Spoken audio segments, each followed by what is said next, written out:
Hi everyone, welcome back to the podcast. Today I'm chatting again about my favourite subject. I'm probably gonna change this whole podcast to just be acne skincare focused, if I'm honest.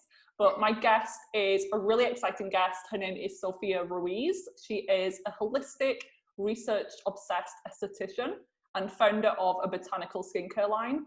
She's passionate about empowering women to achieve clearer skin, using a combination of her unique integrative approach to skincare and holistic education. I've been following you for probably a couple of years now on Instagram, and I really resonated with your message and the fact that you were so open and honest about your struggles and just learning and sharing as you go. So welcome to the podcast. Thank you for having me. I'm so excited. This is going to be so fun. And can you talk a little bit more about your story? So like, how did you get into holistic health and focusing on acne and skincare in the first place? Yeah, so I've had acne since I was about like 9 or 10. I actually had my first blackhead when I was 7 years old, which is, I remember my mom and I sitting at the kitchen table. She was like, "What's on your lip?" And I was like, "I don't know." And then she like squeezed it and she was like, "Oh my gosh, you have a blackhead." And I was like, I'm 7, okay. So that was 7. And then between like 9 and 11, I developed like more like what we would, a blackhead is what's called an open comedone. It's not inflamed. Whereas when, you develop inflamed acne, that's called like a papule or a pustule. And sometimes there's cysts. So I started to develop pustules when I was about between 9 and 11. And I was, my mom got me on Proactive, and Proactive was really crazy. It dried my skin out like crazy. And it kind of worked, but then it kind of didn't. So it was just like this weird experience. I tried all sorts of different stuff between like 9 and 15. And then it was just always like reoccurring. Like it never got better, but it never got worse. And then I started birth control when I was 15 years old because I had 2 periods in 1 month. And so my doctor was like, "Well, your hormones are out of whack, so let's put you on birth control to fix that." And I was like, okay, me not knowing. And then my skin didn't get better, but it didn't get worse. And then around like 2 years later, my skin went full cystic and I got hair loss. I started sprouting these weird hairs like out of my sideburns, out of my chin, out of my chest. And it was like nothing like super noticeable, but it was definitely like what we would call like mild hirsutism, which can be a symptom of PCOS. So I was like convinced I had PCOS. Everybody told me, "Oh, you don't have PCOS," like PCOS. And then, I never had issues. Like my period was always like, once I actually came off birth control, my period was always regular. But prior to that, obviously I had done some holistic investigation, and realized like I need to figure out what's going on with my body, because obviously birth control like isn't working for me. And so that was when I kind of stumbled upon all of this holistic, information, and basically just decided like I need to get off birth control and I need to figure out like why I'm having these issues. And so I did a ton of research. I learned about like MTHFR mutations, and I learned about, all of the different vitamins and minerals and how they work in synergy, and basically realized that I was extremely micronutrient deficient. I was extremely, my diet was out of whack, out of balance. And so, I kind of went through this process of trying to figure it all out, and didn't really find anything. So I didn't find that anything like really worked for me. So then I decided that I was going to explore the skincare route. Obviously I wanted to like keep my diet and, lifestyle in check, and, take a holistic approach in the sense of like, maintaining my overall health. But then I decided I was just going to go the skincare route for my acne because the lifestyle and diet wasn't healing it. So then that's when I became an esthetician. I went to esthetician school. I learned all about the skin. I already had like a little bit of foreknowledge, but basically just went full-blown esthetician, graduated in 2018, and out of school just basically realized like I don't really want to do facials. I don't really want to like work in a spa. I loved the education. I loved writing. I loved research, which I discovered was really my passion in school. And so then once I got out of school, I actually ended up having a baby, had some time at home and started writing. And then obviously that led to kind of, because my interest was like in holistic health, basically became a holistic research writer for a couple of different brands and companies, and then basically ended up making my own Instagram. And that's when it all really, the real research really started to come in. And I had already done, you know, a lot of research on the skin itself, but never really knew how deeply interconnected our body systems are with our skin. And then I fully like uncovered all of the mechanisms and how they connect, and how diet impacts those systems, which then, you know, has a domino effect on the skin. So that was kind of my journey to where I am now. Now, obviously, I have the skincare line. I've done all of this research on, you know, the internal factors and the external factors and how they all kind of converge together. So my journey definitely started with acne, but now I'm in this place where, you know, I'm a researcher full-time, that, you know, the scope is further than just acne. It's also about the holistic health of the body. So I think I've over the course of the years, I've just really developed like this really integrative mindset where I see where the need for Western medicine is, but I'm also all about prevention and just the overwhelming like benefit, all-encompassing benefit that holistic health can have. Yeah, that really drew me to your page. Just having that bridge between the two, because there are people who like just skincare, it's all like the products, nothing else. Yeah. Diet doesn't affect your skin. And there's people who is like, it's all in your gut, like that's the only thing. But then they're rubbing coconut oil on their face. I'm like, please, you need somewhere in the middle. So I'm really glad that you do that.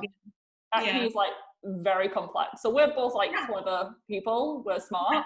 And it's still been a struggle for us to like figure it out for ourselves. Absolutely. So it's very complex. And we were saying even before we hit record, like we wanted to both be like detectives, forensics before, because it is, we're like a health, we need to look deep. Absolutely. Yeah. So we've had people on in the past, and I've done a few episodes on skin and acne and all of that, but I've never really spoken about the physiology of the skin. So kind of the skin layers. And people hear these terms like epidermis thrown around, but I think a lot of people don't know what they are. So just like a brief science class, could you talk us through the different layers of the skin and what we need to know if we're struggling with acne? Yeah, for sure. So physiology primer of the skin. Basically, the most important layers are the dermis and the epidermis.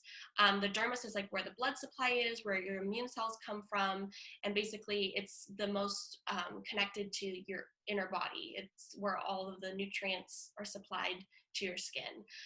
Then you have the epidermis, which when we're talking about external, you know, issues with acne, the epidermis is the most important. So the most important layer of the epidermis, in my opinion, is the stratum corneum, which if you've heard the term skin barrier, it's your stratum corneum. It's basically where your skin meets your environment. And so our skin barrier's number one job is to protect our skin, the lower layers of the skin, like the dermis and the lower layers of the epidermis, to actually, it's a protective layer. So it protects the environment from getting to the deeper layers and causing inflammation and, you know, irritation, mast cell activation. So like, you know, allergic reactions. And when this layer is depleted, you're allowing all of these things from your environment, like, you know, pollutants in the air and allergens to get into your skin and incite inflammation. And that's what your skin doesn't want. It desperately wants to protect you from that. So the stratum corneum really is essential. And basically, you know, the hydration is in all of the deeper layers of the skin, you know, and so there's lots of different enzymes in there that work and function to produce skin cells and to exfoliate the skin and maintain hydration and all of that stuff. So it really is like a full working machine, and the stratum corneum really is what preserves the function of that full machine and all of the mechanics of the skin. So so dermis, epidermis, and the stratum corneum is definitely one of the most important. Perfect. And I always say people know this stuff when they could literally explain it to a 5-year-old and it would make sense. So you do a really good job of taking this very complex subject, and I think everyone who listened just really understood and got that, so thank you. And I was going to start off with like the internal factors, but I want to go straight, we'll do it the opposite way around, so I was talking about the external factors first. So with the epidermis and the dermis, in acne, like which one, is it a combination of both that's malfunctioning? So it's definitely a combination of both. So you have the epidermis, right, with the stratum corneum. If your stratum corneum is disrupted, which in acne patients it is, they have science to prove that the pH is actually disrupted in acne-prone skin. So when the pH is disrupted, then you have issues with the stratum corneum, because the stratum corneum really only functions in an acidic environment, which is between 4.5 and 5.5. Researchers go back and forth on which number it is, but generally it's between that range. So, you know, when your stratum corneum is dysfunctional, then everything else is dysfunctional below. With acne, basically, the mechanics of the skin really changes. So it changes in the sense of sebaceous gland activity, which is what produces the oil on your face. It's called sebum. And then you have changes in the keratinization of the skin, which is basically a fancy way of saying skin cell production. So skin cells are made of a lot of keratin. So you have these skin cells that are being produced in the lower layers of the epidermis that then reach the stratum corneum eventually. And so the sebum production is altered, keratinization / skin cell production is altered. And then you also have just the general prime dermis for inflammation. So your dermis is already prone to inflammation in acne-prone skin, but it's actually the dermis inflammation is actually a result of acne as opposed to like a cause in most cases. So, but definitely there is a lot of alterations that happen in the epidermis first, but then the dermis can get inflamed as well, and then that can cause further issues. And I want to break down the keratinization issue and the sebum issue, because I know that you have some ideas as to what we could do to help either of them. So with the sebum, like what are the factors that influence sebum levels? And same with the keratinization, like can we improve that? Is it genetic? Yeah, so there's definitely a genetic aspect to it. Definitely the internal factors are more involved with the genetic, but if we're talking about, you know, like the external, just looking at the skin itself, anything that stimulates inflammation is going to be a stimulant of sebum production and a stimulant of keratinization or skin cell production. So when you have too much skin cell production and you have too much sebum production, those factors kind of go hand in hand, and they create comedones on the skin or pore clogs, which then if you have enough of the other factors, the external factors, and kind of it's a big, you know, symphony of factors, then you can have an inflamed acne lesion. But basically, so you have inflammation and free radicals, which inflammation and free radicals go hand in hand. Free radicals stimulate inflammation, and inflammation can produce free radicals. So when you have these factors present in the skin, and we can talk about how that exactly happens in a little bit, then you have these, traditionally, like if you think about cancer, free radicals stimulate, researchers have shown stimulate cancer formation because they're proliferative. These free radicals and the inflammatory signaling molecules are proliferative, so they produce more. Whereas, you know, the opposite is like you're not producing enough skin cells or enough, you know, you're not proliferating enough, if that makes sense. So the inflammation and the free radicals are proliferative. So when they go to the skin, you're actually stimulating a high production of skin cells, and you're stimulating a high production of these cells in the sebaceous gland called sebocytes. And then these sebocytes, if more of them travel up to the stratum corneum, then they dissolve and they leave, you know, sebum on the surface of the skin. So you have, you know, these proliferative agents that are causing more sebocytes to form, more, you know, sebum, and then you have more skin cells that are forming. And so you're basically just setting the stage for a lot of pore clogging happening on the skin. And so it's just, it's a function of inflammation and free radicals that lead to these processes happening in the skin. So there's a lot of reasons why inflammation and free radicals can be present on the skin, but essentially it just really comes down to those two. And with the sebum production, I believe that linoleic acid has a massive effect on that. Yeah. So using oils topically obviously Yeah. eating the right fats. Could you talk a little bit more about that? Yeah, so inflammation and free radicals are the two pathways that are generally like the most important, right? But then you also have the, like what you kind of mentioned, you have alterations in sebum composition that are actually contributing to acne as well. So the really cool thing is, like, researchers have done analyses on acne patient sebum, and they looked at the different levels of fatty acids and cholesterol and squalene and all of these different lipids that are present in sebum. And the really interesting thing is like there's a very specific composition of sebum that leads to acne, and that is a linoleic acid deficiency, 2.2 times the amount of squalene in the skin, and then like kind of like more triglycerides, but those aren't really, the biggest factors are the linoleic acid deficiency and the squalene. But basically, like you said, you can use oils to correct the linoleic acid deficiency. And this actually helps to repair the skin barrier. So linoleic acid is the precursor to ceramides. If you don't have linoleic acid in your skin, you're not gonna produce enough ceramides to actually form the skin barrier, because ceramides are the building blocks of the skin barrier. So you have, linoleic acid deficiency, which then translates to less skin barrier function on the skin. And obviously that can be a primer for inflammation and free radicals in the skin. And so basically when you add linoleic acid rich oils onto the skin, it helps to provide the linoleic acid that's missing. That way you can repair the skin barrier and prevent the inflammation that comes with less skin barrier function. And with squalene, it's kind of interesting because that's actually more connected to an internal imbalance. And there's really no way to address that topically. The way that you actually prevent acne that's related to squalene is by preventing the inflammation and the free radicals. Because squalene, which is actually very nourishing for the skin in small quantities, in larger quantities, it's a real issue, because you have free radicals that come in contact with squalene, and then squalene oxidizes and it forms squalene peroxide. And squalene peroxide, like if you hear the word comedogenic, which is often like you hear that when you hear like coconut oil or different makeup ingredients, it's basically a fancy word for pore clogging. And so squalene peroxide, more than anything, is one of the most comedogenic lipids that you could have on your skin. So if you have squalene peroxide on your skin, you could basically guarantee that you have acne and pore clogs. So the way that you prevent squalene peroxide from forming, obviously you can take measures internally to reduce the amount of squalene on your skin.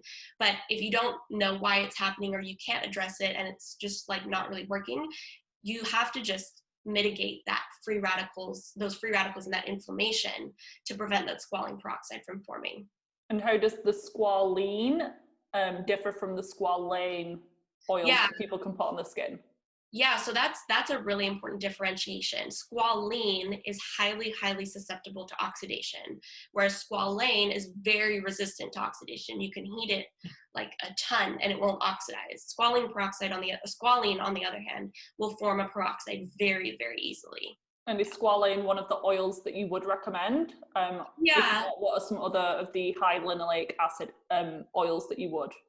Yeah, so squalene is great. I think squalene can definitely be a good component. I think if we're talking about what's going to be the most beneficial, those linoleic acid rich oils are definitely going to be the most beneficial. Squalene can be great, but it has its place in a routine, but you kind of just have to like see where your routine is at, what your priorities are, and what your whole routine looks like. And if you can add it in, then you add it in. But I would definitely emphasize these linoleic acid rich oils because they replenish that deficiency. And there's not a squalane deficiency in acne prone skin. It's a linoleic acid deficiency. So if we're talking about resolving acne and really targeting acne, we have to target those imbalances, because those are what is contributing to the acne formation. So linoleic acid rich oils, some really good examples are black seed oil, borage seed oil, rosehip seed oil, prickly pear seed oil, cucumber seed oil is a really good one. And there are a ton. You just kind of have to like look at the composition and search up the composition of each individual oil to kind of figure out which one has the highest content. But generally borage, black seed, and prickly pear are some of the most rich in linoleic acid. And a lot of these have really great antioxidants in them as well. So you're both addressing that linoleic acid deficiency and then also blocking that squalene peroxide formation. Whereas, some other oils can be really problematic for the skin, and they have different fatty acid compositions that don't actually address those issues. So in my opinion, linoleic acid rich oils are like a miracle for the skin. Would one of those like not really beneficial ones be jojoba oil? I know that that's like really promoted as being like non-comedogenic, but does it just not have that extra anti-inflammatory, anti-acne powers as the other ones? Yeah, so the really interesting thing is like, you see a lot of different claims made about different oils, like, oh, it's so nourishing and so, like hydrating, or like all of these buzzwords are really just thrown around. And the thing that I always think about when, obviously, because you and I come from a root cause perspective, I'm always looking at, well, why is acne happening in the first place? It's not an oil deficiency because you have excess oil production. So you actually don't need more oil per se. You need to target that deficiency or whatever imbalances are happening in the skin. And when you have other fatty acids that are often used or are often in the oils that people use for skin, right? So the fatty acids like oleic acid, palmitic acid, sometimes stearic acid, which is like in tallow, which is kind of like made a wave in the natural beauty space. So all of those fatty acids, acne-prone skin doesn't have any problem producing any of those fatty acids. What it's having a problem producing or accumulating in sebum is the linoleic acid. So in my mind, it doesn't make sense to add more oil that's not actually going to fix the altered sebum composition that is present in acne-prone skin. So, some examples of those different oils, like oleic acid, which in and of itself can be an issue, and we can maybe talk about that. I don't want to go on too much of a tangent, but oleic acid, it's like an argan oil, avocado oil, olive oil, and some other different seed oils like bulb seed oil, and things like, for example, I'm blanking on, there's one more that was really, really important, but I'm blanking on it. But generally, you could just go look up the compositions of different seed oils, and some of them, have really high oleic acid contents. And they can also vary with season and harvesting and all of that. So sometimes, they may be around the 50% range, but other times you get an oil that's around the 70% range. And so it just really, really varies. And that one can be problematic, but it doesn't address any of the issues. Same with palmitic acid oils, like mango seed butter, and stearic acid like tallow, and then you have some of the coconut oil fatty acids that are problematic for skin as well, and that's lauric acid, which is highly comedogenic. So all of these different fatty acids really do nothing for acne prone skin, and I feel like it's just a lot of really good marketing that gets these like you said, jojoba oil.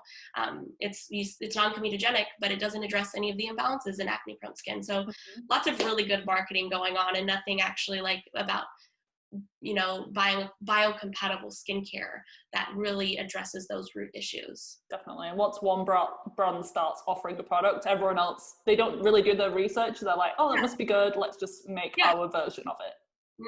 Yeah, that's why education is so important, and that's why I take like a two-pronged approach to acne, because I think education is just as important as providing a tangible solution to people. Because if you don't know what you're using and how it works, you're not going to have any confidence in really constructing a treatment regimen and following through on it.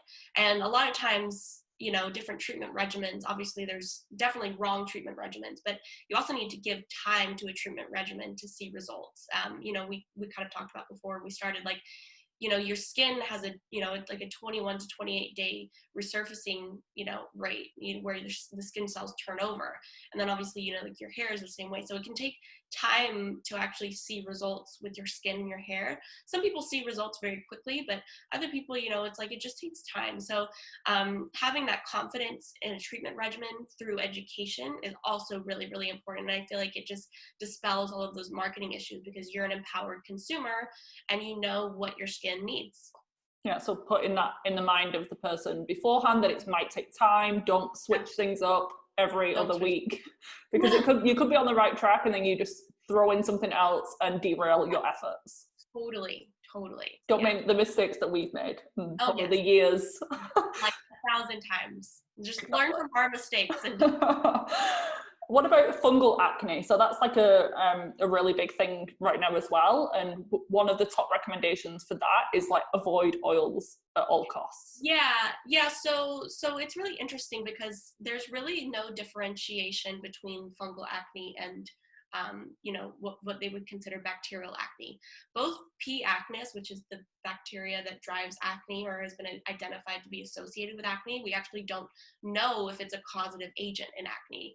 The research is still kind of, everybody likes to say, oh, P. acnes is the bacteria that causes acne. There's actually no hard research to actually establish that as a causative agent.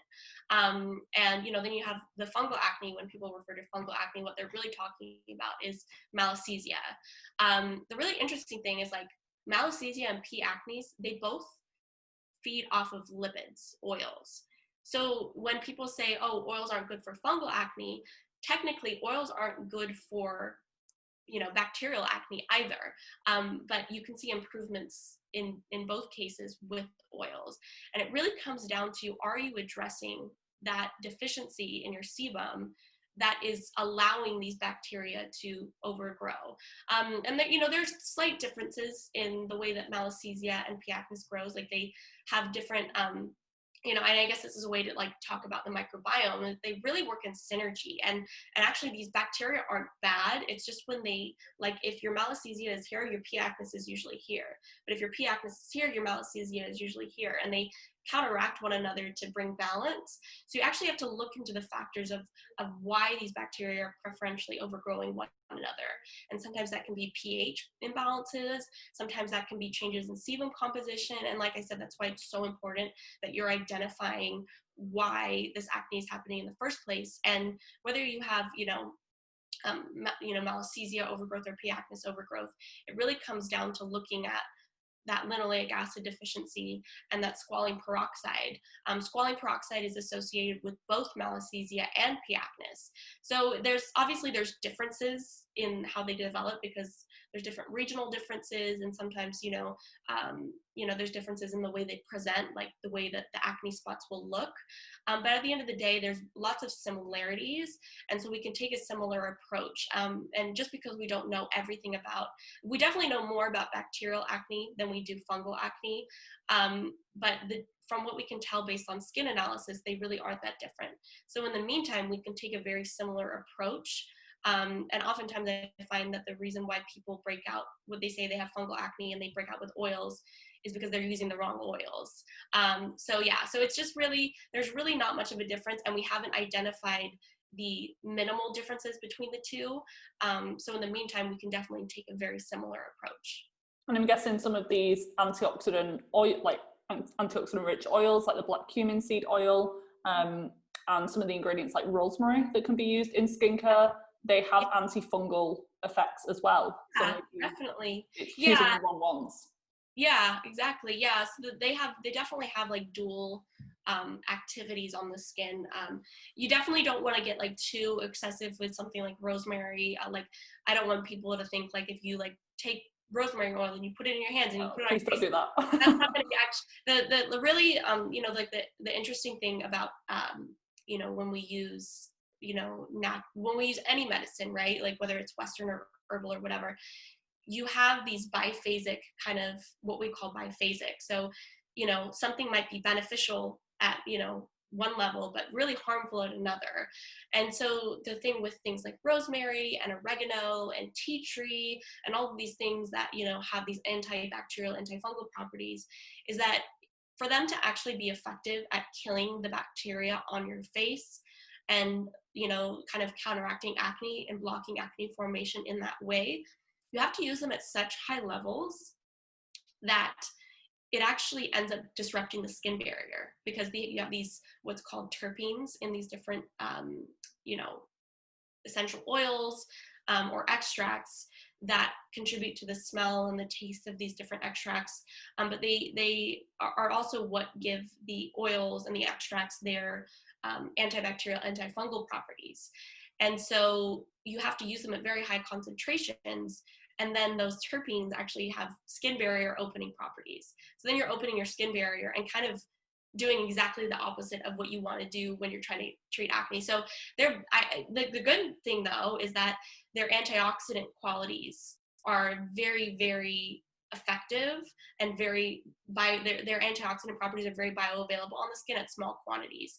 So it's about finding that, that balance of, not disrupting the skin barrier and taking a very kind of like conservative, gentle approach, as opposed to like, I want to go kill all that bacteria with these, different things. So definitely an allopathic approach, like kill.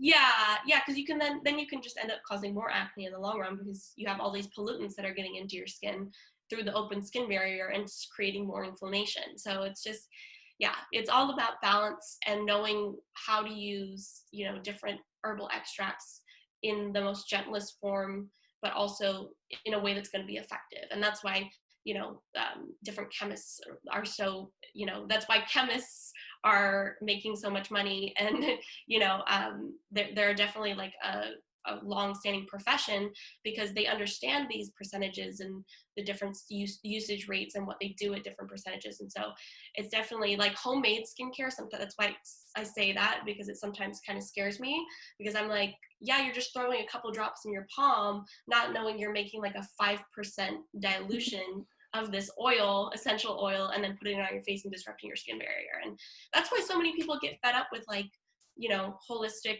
approaches to the skin. Like, it never worked for me and it just wasn't good for me. And I'm like, no. You just have been using it the wrong way. Like, let me help you.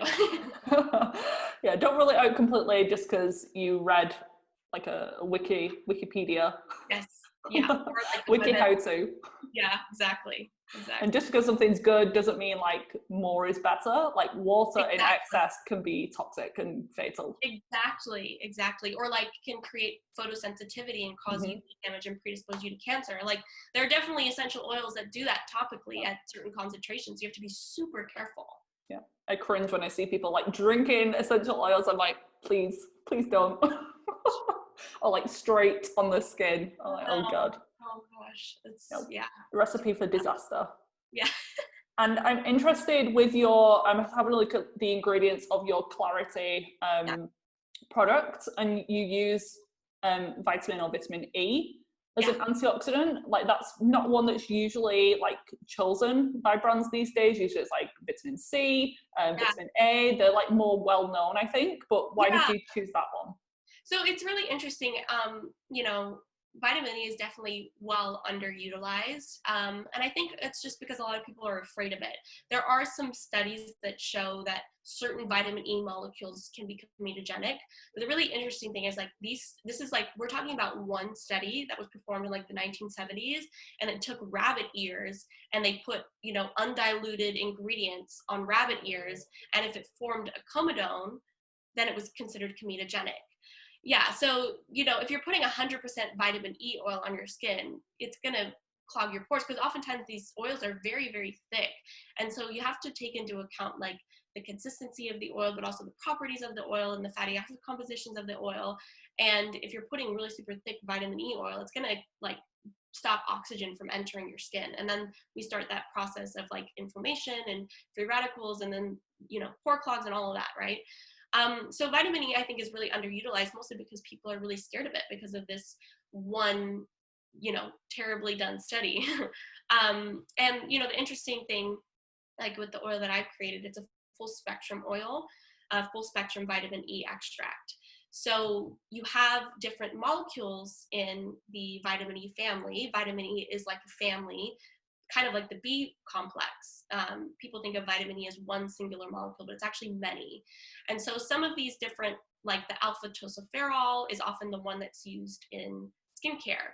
And there's some companies that do vitamin E serums, but it's definitely, like you said, less popular. And so people often stick to this synthetic alpha tocopherol molecule. That one is not comedogenic. but its natural analogs, the actual natural form that you find in like sunflower seed, it can be comedogenic because they're really like thick and big molecules.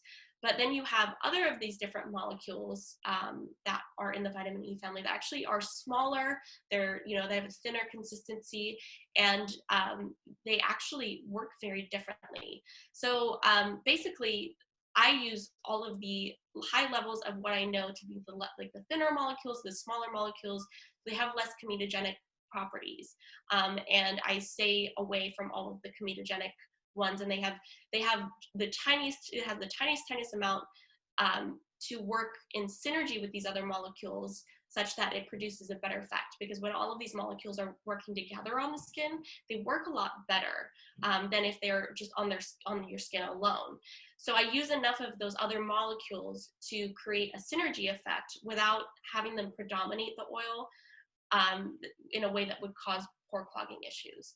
So with all of that, the antioxidant activity, your skin prefers vitamin E over any other antioxidant, because that's what your skin actually uses to reduce oxidative stress on the skin, free radical damage. The interesting thing about acne-prone skin is that acne-prone skin is vitamin E deficient. So like their little, you know, the sebum is linoleic acid deficient. It's also vitamin E deficient. So your skin actually, if you have acne, it actually needs vitamin E. And so all these companies are scared of using it because there's all of this buzz around it, like with marketing and, you know, myths from these bad studies, but it's actually what your skin needs. And so I took the leap because I'm not scared of bad marketing, because when you educate consumers, they are empowered themselves to make decisions about an ingredient. And so if they have the right education, they're going to understand why it's beneficial. So I wasn't afraid of it. Most companies are just like, I want whatever marketing, you know, I want it to be a totally marketable product. So I'm definitely not worried about that. So I took the leap and I was like, this is going to be beneficial for acne-prone skin because vitamin E is low in acne-prone sebum. So you need vitamin E. And so, and when it comes to the skin, you have these, you know, it's a fatty tissue. So obviously if your skin wouldn't secrete oil every day if it wasn't a fatty tissue, it needs oil. And so the fat soluble vitamin E is much more active in the skin than say like vitamin C, which you have to use at really high quantities to actually get like a dramatic effect. Whereas like you can use very little vitamin E and get this great antioxidant effect. And the issue with vitamin C is like, it's also an acid. So if you're using that as your, you know, on your skin and your skin barrier is disrupted and, you know, you have irritation, you actually need to build up your skin's skin barrier and repair that skin barrier before you can even really use high levels of acids like vitamin C that you need to use to get the antioxidant effects. So it's actually not a good solution for acne-prone skin, I found. And I found, like, when I was, you know, kind of exploring all of these different skincare options, I found that vitamin C actually was not good for my skin. I didn't see any benefit with it. And there are some forms that work and whatever, but it's just, when it comes down to it, you want a fat-soluble antioxidant that you can use at low quantities to really get the most benefit with the most conservative treatment. That's really the name of my game, is how can we be as conservative as possible to get the maximum effect without causing side effects. And so that's really my approach, and that's part of the reason why I selected vitamin E. Amazing. I remember using The Ordinary. They came out with like the ascorbic acid powder. And I was like, oh, and there's like, you have to dose it yourself. I feel like a chemist. Like, I'll just try like half a scoop, which was way too much. My face was so red.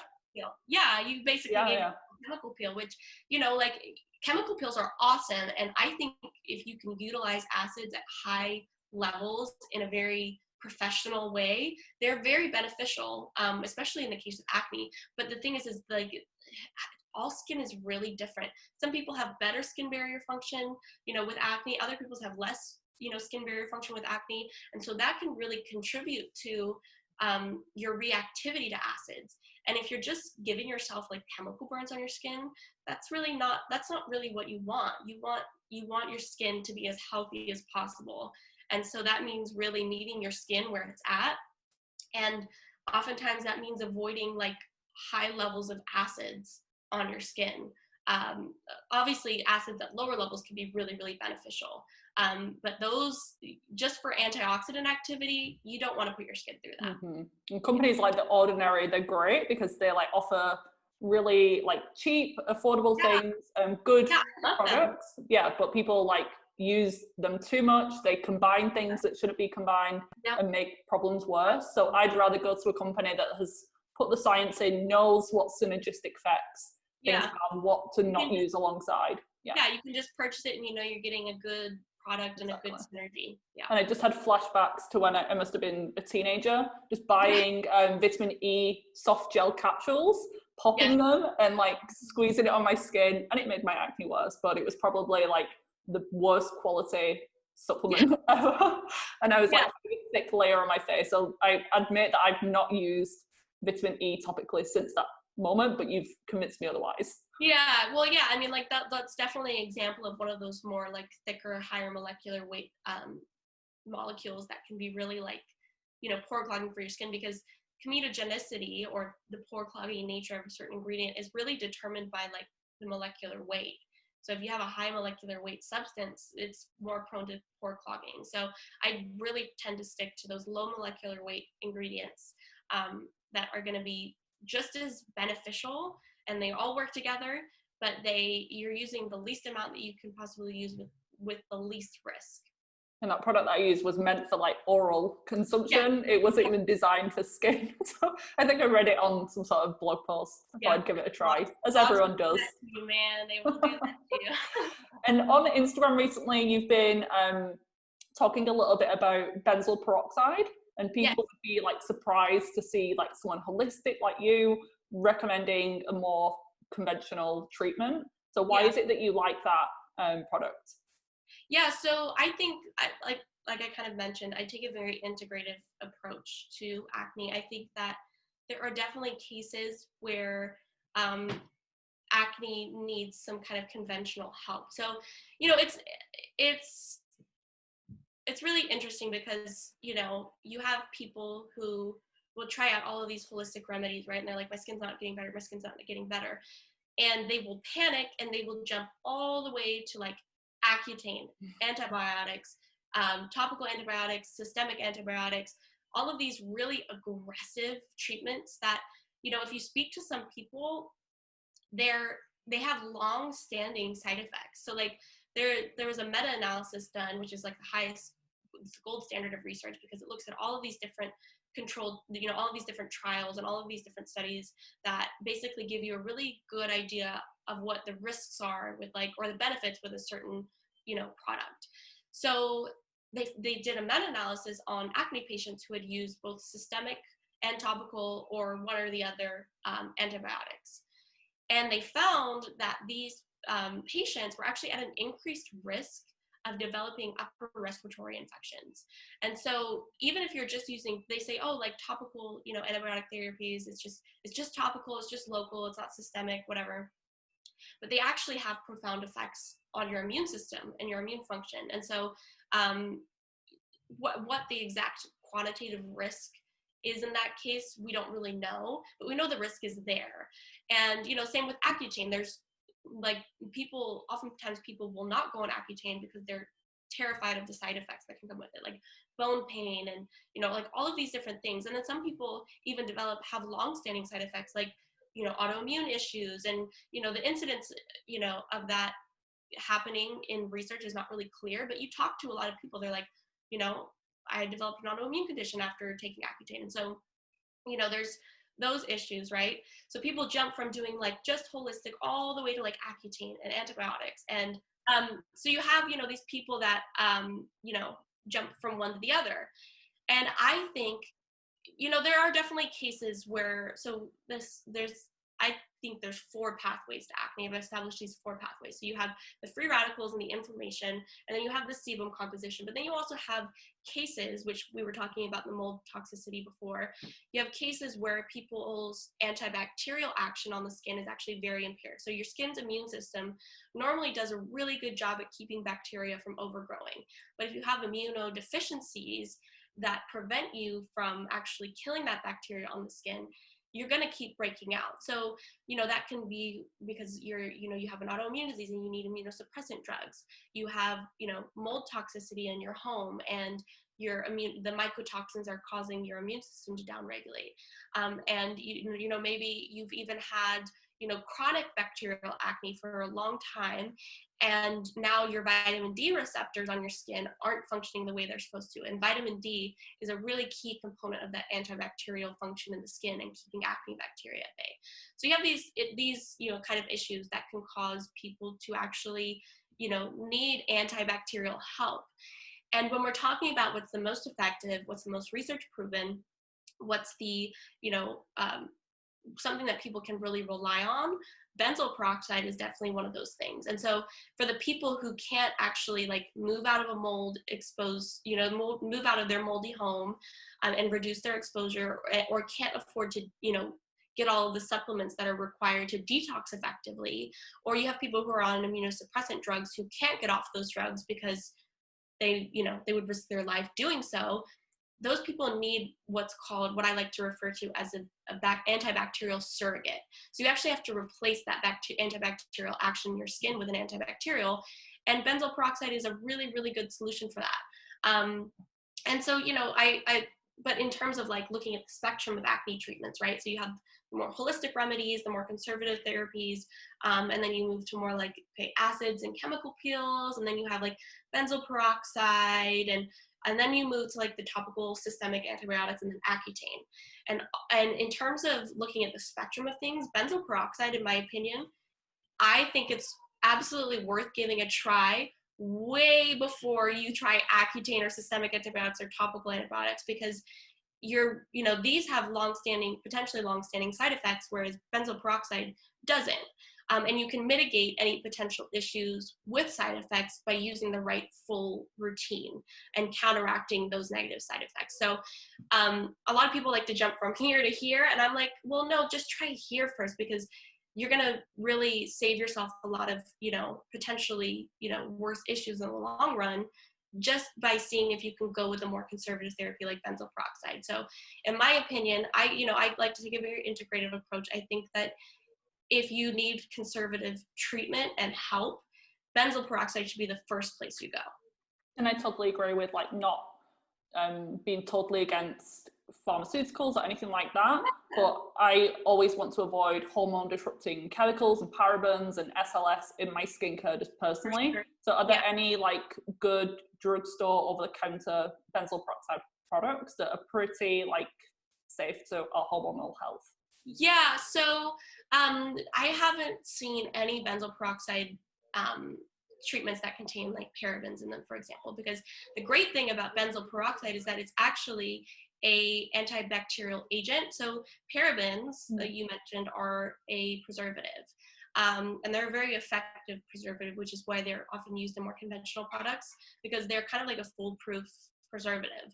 And preservatives are very, very, very important in cosmetics, because if we're talking about the low doses of certain ingredients in different products versus the very acute and very real, potentially deadly risk of pathogens in your cosmetics, you want to go with the one that's the least risk possible. And so although we like to avoid preservatives, and obviously I don't use parabens in my products, I try to avoid those preservatives where I don't have any of them in my products, and I try to avoid them where possible. But I also like to make exceptions for things like phenoxyethanol. If a product has a lot of really bacteria growth promoting ingredients like soy lecithin, amino acids, all of those things which can be vectors for bacterial growth, I'm definitely going to choose something like phenoxyethanol over something like risking my life with potential pathogenic bacteria in my cosmetics. So, but with all of that said, benzoyl peroxide itself is an antimicrobial agent. So you'll find that a lot of these benzoyl peroxide treatments don't actually have things like parabens or other preservatives in them, because it acts as a preservative itself. The thing that I've seen most commonly in benzoyl peroxide treatments is things like disodium EDTA, and also things like carbomer. So carbomer is a thickening agent and just changes the viscosity of the product, but it's derived from petroleum. So for those who are trying to avoid petroleum-derived ingredients, carbomer can definitely be one of those.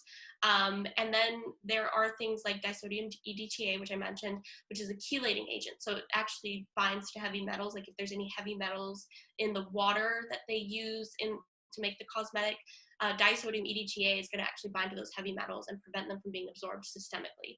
So there are natural alternatives to things like that. Different polymers can be, rheology or, thickening agents.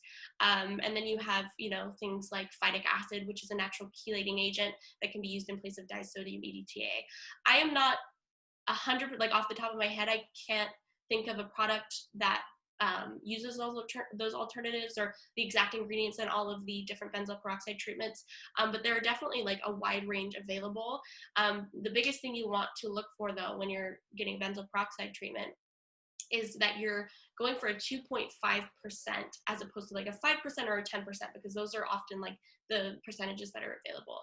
And the thing about 5 and 10% is they're actually no more effective than the 2.5%, but they're actually way more irritating. So you really only need the 2.5. So you can kind of like customize what kind of benzoyl peroxide treatment you're looking for based off of that information. So if you're looking for a more natural, there's some ingredients to look for and avoid, but generally it always remains the same, whether you go, from kind of like the lower end, which tends to contain like more synthetic ingredients, versus the higher end, which, in some cases will contain these like, natural alternatives to some of those ingredients that I mentioned, but in all cases going to be 2.5% benzoyl peroxide. And how would you recommend like incorporating this into a skincare routine? Would it be something that you do daily or a few times a week? Yeah. So could you just give like a general skincare routine for acne-prone skin? Yeah, so the approach, I kind of explain this. I have a free ebook on my page that basically outlines this, but basically the gist of it is that you want to take kind of like a sequencing approach. So doctors a lot of times will do this with their patients, where they'll put them on a low dose of a therapy, see how they respond, and if they don't respond, they up the dosage or add another, type of medication in there and then they gauge response. And over time, that kind of will dictate the treatments, and that will kind of clue you into like what else might be going on that could potentially be an issue. So I take the approach of, we want to optimize pH, we want to optimize linoleic acid and vitamin E in the skin, and then we want to repair the skin barrier, while also, like effectively cleansing the skin and removing pollutants and all of that, right? So I take the approach of, you want a double cleanse routine.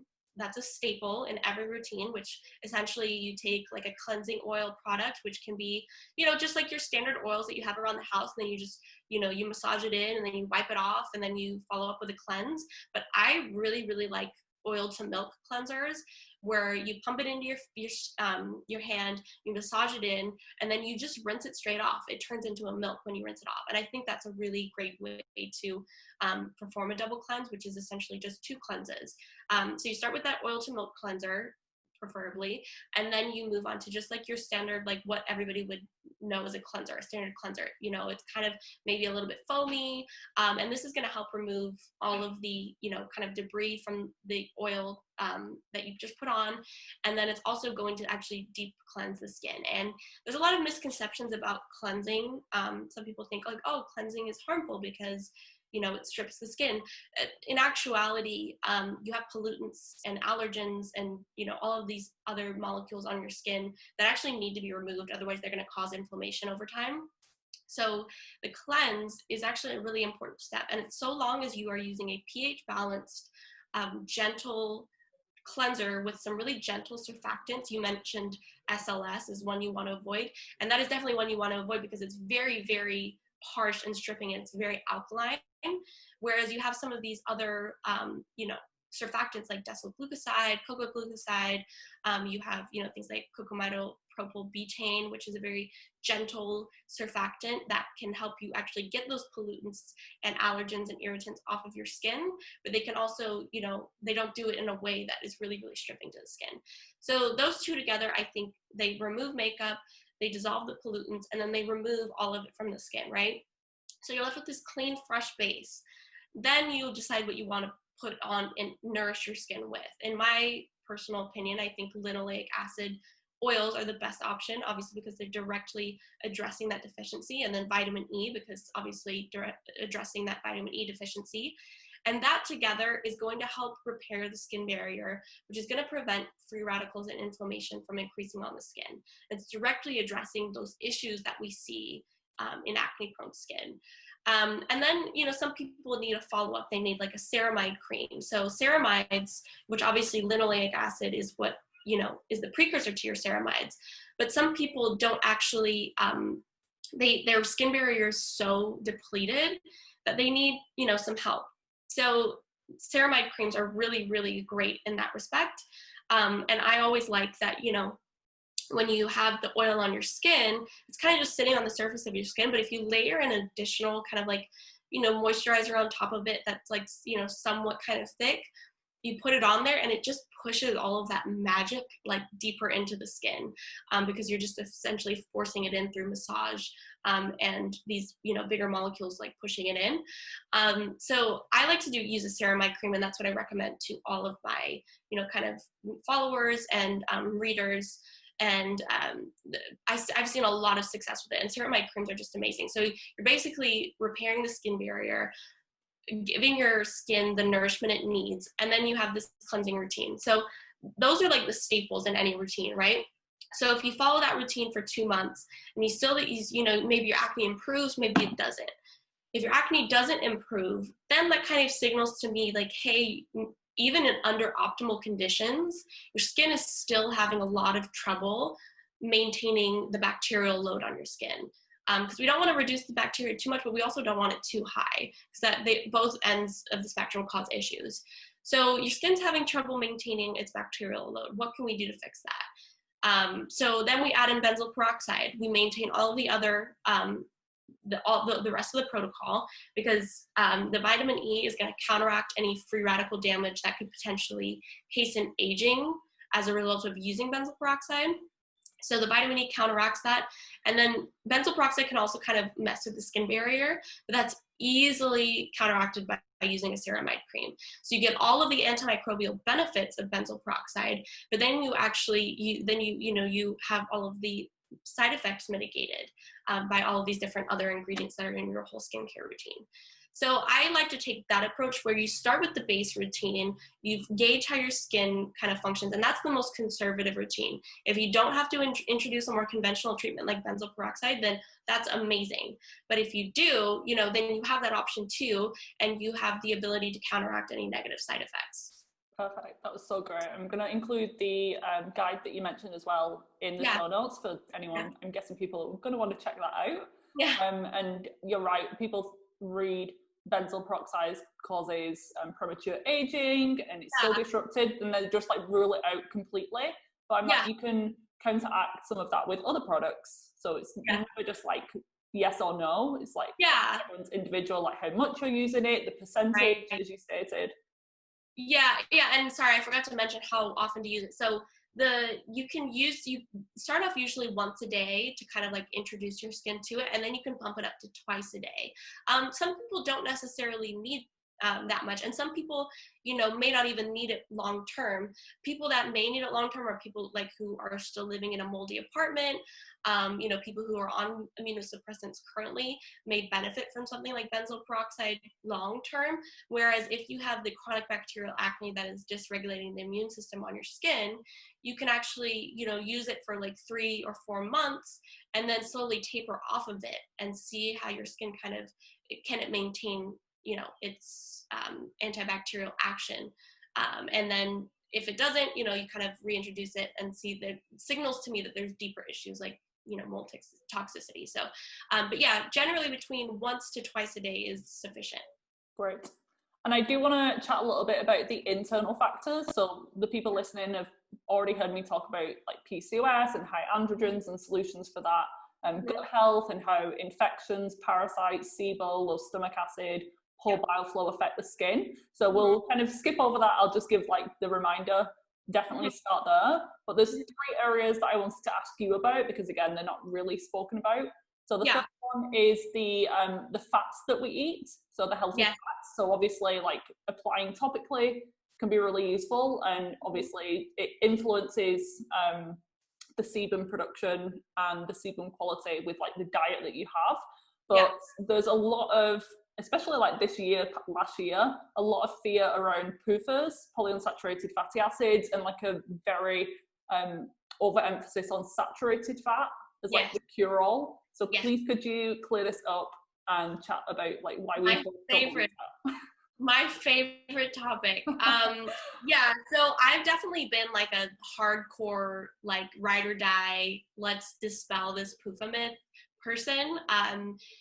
It's really interesting because they're called essential fatty acids are our omega-3 and omega-6 fatty acids. Our body can't make those, so we can only obtain them through the diet, whereas like omega-9s and saturated fats our body actually makes itself. So omega-3 and 6, right, they have essential functions in the body. They, primarily within the immune system. Omega-3 and omega-6 are critical for immune function. Obviously, saturated fat plays somewhat of a role in the function of the immune system, but omega-3s and omega-6s are the precursors to all of our prostaglandins, which are they're the mediators of the immune system. Omega-3s generally have anti-inflammatory effects, where omega-6s, some forms of omega-6 can have pro-inflammatory effects. And it just depends what your conversion looks like. So omega-6, linoleic acid, which we already talked about because it's in this, we want to address that deficiency in the sebum. Omega-6, actually, linoleic acid can actually be converted into various different forms of omega-6s. So it goes from linoleic acid to gamma-linoleic acid to dihomogamma-linoleic acid to arachidonic acid. Arachidonic acid is the highly inflammatory omega-6 that everybody is talking about. But arachidonic acid at low levels can stimulate hair growth. It's essential for fighting infection. If you don't have enough arachidonic acid and you get infected, you could potentially risk something like sepsis. So omega-3s counteract that, but also keep it in check to where it's beneficial, but it's not causing a bunch of issues. So they work synergistically. There's a lot of science behind the idea of PUFA oxidation, and it's a very nuanced topic that would take hours to like fully explain. You can come back and we'll do a part 2. Yeah, we can do a dispelling the PUFA myth. Yeah, but generally what we want to really kind of establish is that PUFAs don't exist in isolation in the body. So the main argument is that PUFAs, because they are polyunsaturated, which means they're more prone to oxidation, it means that they automatically oxidize in the body, and then that causes free radicals, and then that causes issues. That's not the case, because PUFAs, obviously, they are way more than just their carbon saturation. You can't like just take that like aspect of them and immediately translate that to, they're going to cause oxidative stress in the body. Just reductionist thinking. Yeah, reductionist, exactly. And so we have, you have PUFAs that exist in whole food form, and they have, antioxidants in their whole foods, like, almonds and, walnuts and like all of these different things that actually prevent oxidation in the body. And then if you have sufficient levels of antioxidants in the body, the whole time PUFAs are being transported to your cells, they're protected by antioxidants. So they don't automatically oxidize. And if they do oxidize, like people like to confuse causative and consequence. So PUFAs, you may find oxidized PUFAs in the body, but are these oxidized PUFAs a cause for disease, or are they a consequence of disease? Because oxidative stress will absolutely, if you have excessive oxidative stress in the body and you put PUFAs in the body, sure, they're going to be more prone to oxidation, but is it about removing PUFAs from the diet, or is it about fixing the underlying reasons of why you are so prone to oxidation in the first place? So, you know, and you could argue that like PUFAs actually have antioxidant and anti-inflammatory effects.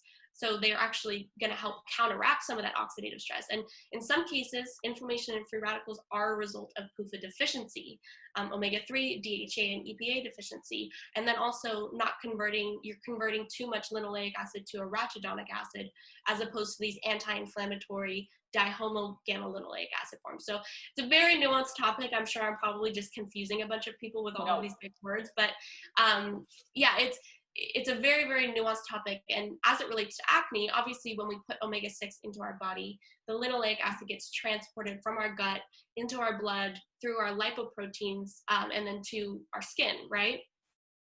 And so basically you don't want to avoid omega-6s if you have acne-prone skin.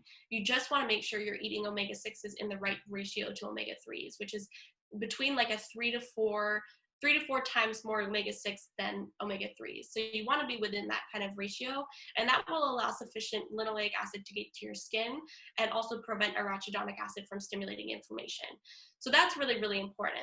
The other really interesting aspect of healthy fats as it relates to acne. So squalene, which what we talked about, acne patients have 2.2 times more squalene in their skin than they do than regular, normal skin, people without acne.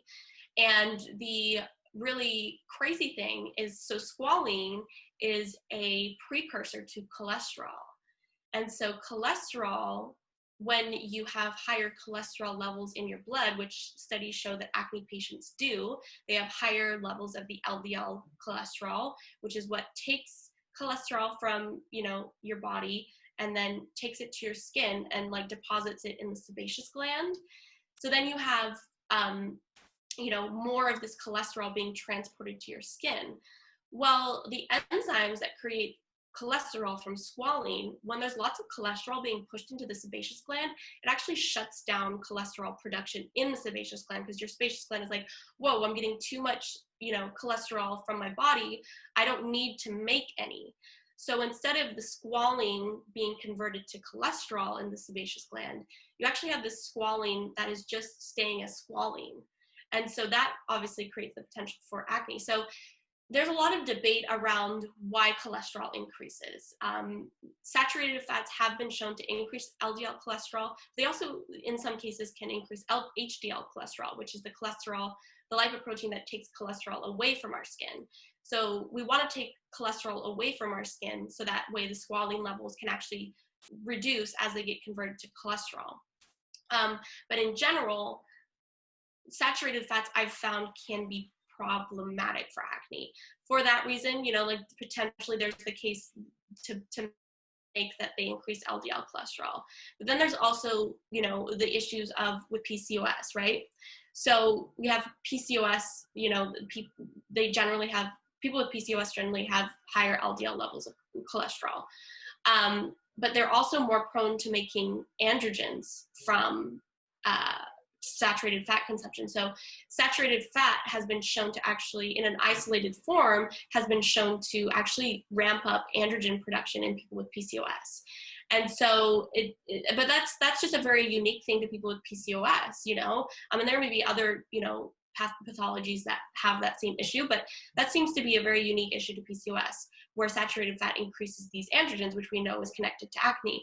So the really cool thing is, like, we can both counteract the issues with cholesterol in the skin, and if you have PCOS, if you are producing androgens when you consume high levels of saturated fat, there are ways to kind of mitigate these effects. So one of these ways is actually through PUFAs and through the consumption of monounsaturated fatty acids, which is omega-9s, oleic acid. So basically, you can counteract the increased cholesterol supplied to your skin and also those androgens by consuming omega-3 fatty acids, omega-6 fatty acids, and omega-9 fatty acids with your saturated fatty foods. So as long as you're keeping those in balance, studies show that omega-3s, omega-6s, and omega-9s can actually counteract those negative effects of saturated fat. So long as you're eating a balanced ratio of saturated fats to all of these other fatty acids, it's not going to cause an issue. But people like to say, oh, saturated fat is the answer, it's so good for you. And it's like, okay, maybe for some people that don't have those issues, saturated fat in isolation and super high levels is not a problem. But then you have people like who have PCOS, people who have APOE, apolipoprotein E mutations in their genetics, which predisposes them to make more LDL cholesterol when they eat saturated fat. So there's always nuances to the discussion where more people are prone to saturated fat, LDL cholesterol production from saturated fat or androgen production from saturated fat. And then other people who can tolerate saturated fat just fine. And in my experience, being somebody who has androgen issues and also has acne, saturated fat like ruins me. I can't actually eat less than like a 95% lean green beef. If I eat 85% lean, it like makes me feel terrible, you know? So it's really a very individualistic thing, but it definitely can, if you are prone to making more LDL cholesterol or more androgens as a result of saturated fat consumption, you absolutely can, it can lead to acne. So you really need to balance these different fatty acids, that you're consuming so that it's like, you're optimizing for your body. So it all comes back to balance, and I see being the danger when someone like has good results with eating a particular diet or cutting something out and they promote it to everyone, not taking into consideration that someone has PCOS or certain genetic profile. It's really not great. Can really cause some issues. Diet is so highly individual, and no one person is going to respond to the same diet the same way. So it's just really about, trial and error and figuring out what works for you, and not being afraid of all the critics who are like, you're eating X, Y, and Z, and like everybody's experience is different. Like people posting like, oh my gosh, fish oil breaks me out, and and I'm like, well, did you have a high quality fish oil? Is it oxidized to begin with? Does it have antioxidants to prevent it from oxidizing? Where are you storing it? Are you storing it in your cupboard next to your stove, where all the heat from the cooking is oxidizing your fish oil, or are you storing it in the freezer where it should be stored? So there's just like, I just feel like people like have very like dogmatic approaches that often do more of a disservice to acne patients and people with PCOS more so than anything else. And I'm just like, it's good to have lots of different opinions, but we also need to you need to present a very nuanced scientific argument to actually, state your case. And most people, they're all about ramping up and putting out content and getting people to buy their course and all this stuff. And it's like, that's great, but like it takes time to form a really nuanced scientific opinion. And oftentimes that means going beyond just like your foreknowledge of, what you know, and really testing your biases and going out and seeing what other information is out there and forming a really, balanced opinion. Yeah, and I'm guessing you do this as well, like try and prove yourself wrong. Like don't just stick in one lane, like look for the opposite research proving that you're not true, and then over time you will have a really balanced kind of idea. And bear in mind that everyone is like very individual, and what works for you now may not even work for you in 5-10 years time. So not being like dogmatic and just sticking with what's worked before. Absolutely. Yeah. So important. 100% agree with that whole rant. Another thing that I was really, I actually learned from you because I had no idea about is the kidney and acne connection. So obviously I knew that they help with detoxification, and stress can affect the kidneys and that type of system. But could you, again, just basic science, like how the kidneys, like people would never think that, they probably know the liver, but how can the kidneys be related to acne? Yeah, so the kidneys are really interesting because they have lots of entanglement with other systems in the body. So you have the kidneys, which are deeply connected to the nervous system through the adrenals. And you also have the connection to your blood vessels and your your blood pressure and all of that. So it's deeply connected with the cardiovascular system and the nervous system, which are all entangled all together. So the really interesting thing about the kidneys is that one of the principal hormones, they have this system within them called the Renin-Angiotensin system, Renin-Angiotensin Aldosterone system, which controls a lot of your nervous system activity and your cardiovascular system, and the activity of that system can really change depending on what you put in your body. So for example, sodium, when you have really low sodium levels, it can actually increase angiotensin 2 levels, which is a part of the renin-angiotensin system. So that's just one example of how like a mineral can affect like the functioning of that kidney, or of your kidney system, the system within that kidney system. So how it connects to acne, you have this renin-angiotensin system, which is obviously very responsive to your diet. When angiotensin 2 increases, which is the principal hormone that controls things like blood pressure, that's the primary role, is to regulate your blood pressure. Well, when angiotensin 2 gets too high, obviously it's because, you need to, there's some kind of aberration that is causing it to need to affect the cardiovascular system, but that can also have domino effects elsewhere. So angiotensin 2 is a very highly free radical stimulating molecule. It causes the activation of an enzyme called NADPH oxidase, which is the unit within your cell that actually produces superoxide. So superoxide is a very strong free radical. So researchers have actually proposed that this elevated angiotensin 2, through its NADPH oxidase, that enzyme, the activity of that enzyme can actually, exacerbate PCOS. So they've connected it to that, which obviously we know that if you're worsening PCOS, you're also worsening your androgens, which can obviously affect your skin. But the really interesting thing is that angiotensin 2 actually has receptors in the skin. So if you have angiotensin 2 that is getting made in the kidneys, it's traveling through your blood to your skin, stimulating NADPH oxidase, and then causing free radicals to accumulate in the skin, and inflammation, which we obviously know is related to acne. So there's that aspect of it as well, which is the connection that I found the most fascinating. And then there's also the nervous system. So angiotensin 2 activates our sympathetic nervous system, which is the fight or flight nervous system. And obviously that comes with cortisol, that comes with adrenaline, and all of these different stress hormones.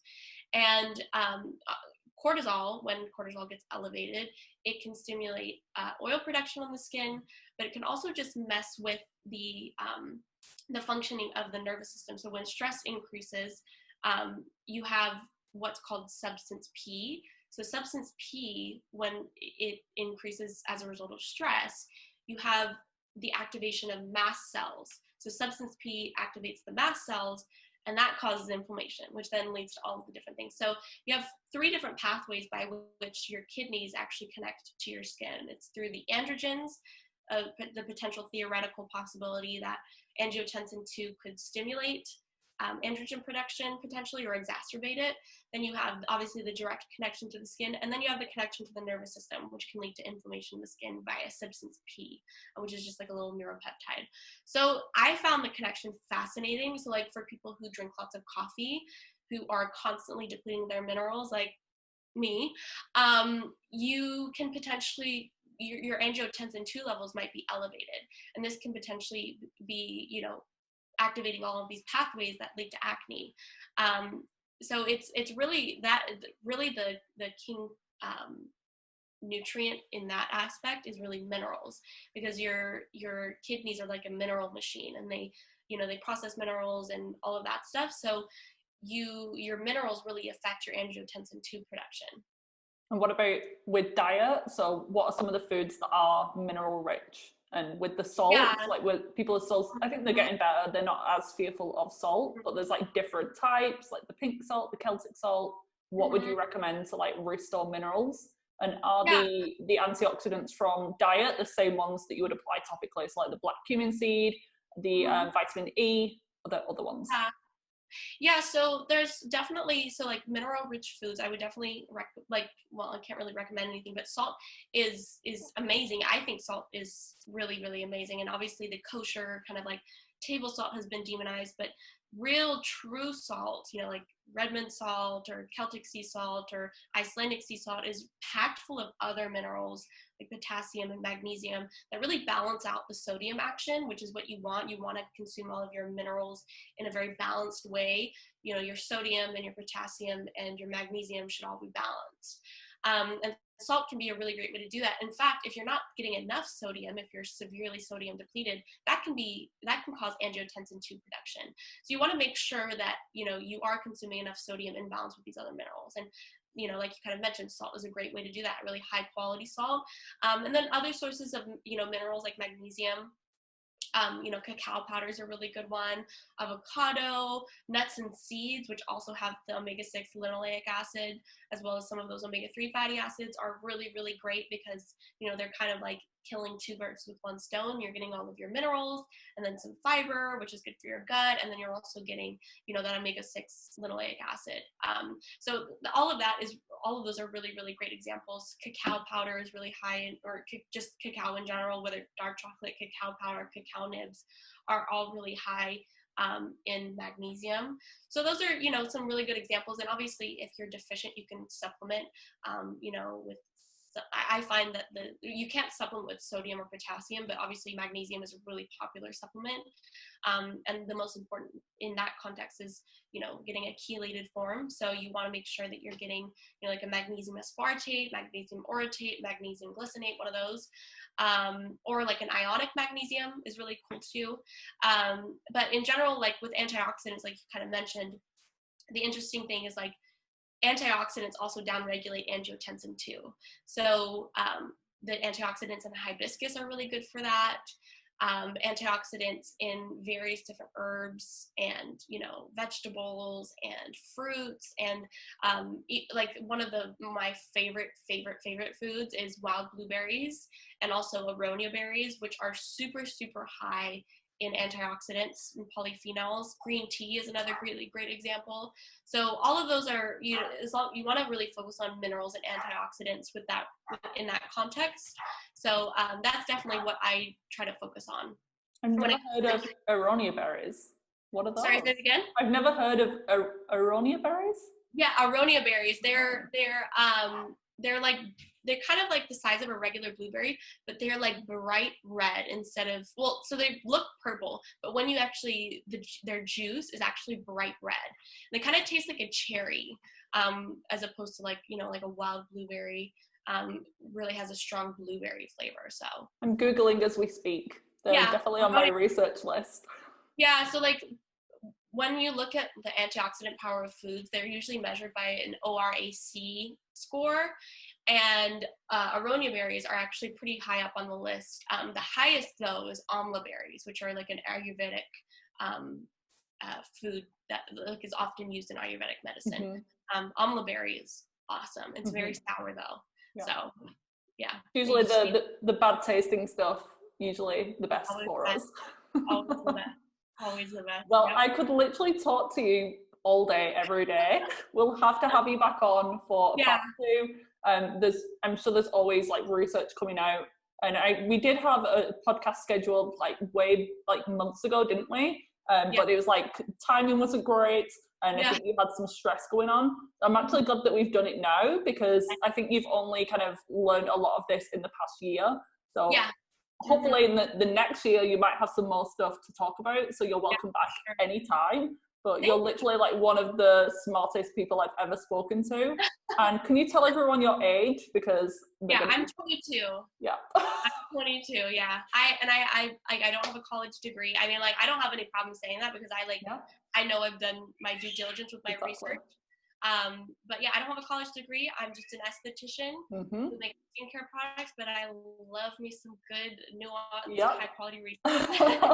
And I've spoken to like some New York Times bestsellers, the top doctors in the US, and your information has like blown my mind, and that is seriously impressive. Thank you so much. That's so sweet. You're welcome. Please tell everyone, I'm sure they're dying to find you, follow you, try your products. So tell us where they can find you on social media, where they can get your products, all that good stuff. Yeah, so my IG handle is Curve Wellness, CURV, like a curve. Curve Wellness is like, has been like my trade name for like forever. So I go by that on Instagram. On YouTube, I'm Sophia Ruiz. I don't really post there too often, but you know, we may do some content, you know, in the future. And then my website, curve-wellness.com. That's where you can find all of my products. But I'm very active on my Instagram. That's where all my information is. Whereas you can buy my products on curvewellness.com. Yeah, your Instagram page alone is like a goldmine of information. I think I followed you from like the very start. Yeah. I think, was it Ali of Empowered Autoimmune? She was like talking about you. I was like, who is this new person? Yeah, Ali's been there since the beginning. She's one of my best friends. She's an incredible person. She's also a really good follow. Yeah, exactly. I'm gonna have her on the podcast. You might need to connect us. Yeah. But this was amazing. Thank you so much. Literally been one of my favorite episodes to record. And I'm not just saying that because I love acne, but I'll have to listen back to this 50 times. Make notes. Thank you so much. You're welcome. It was great to connect, Sophia. Great to connect with you. Great talking. Thank you for having me on.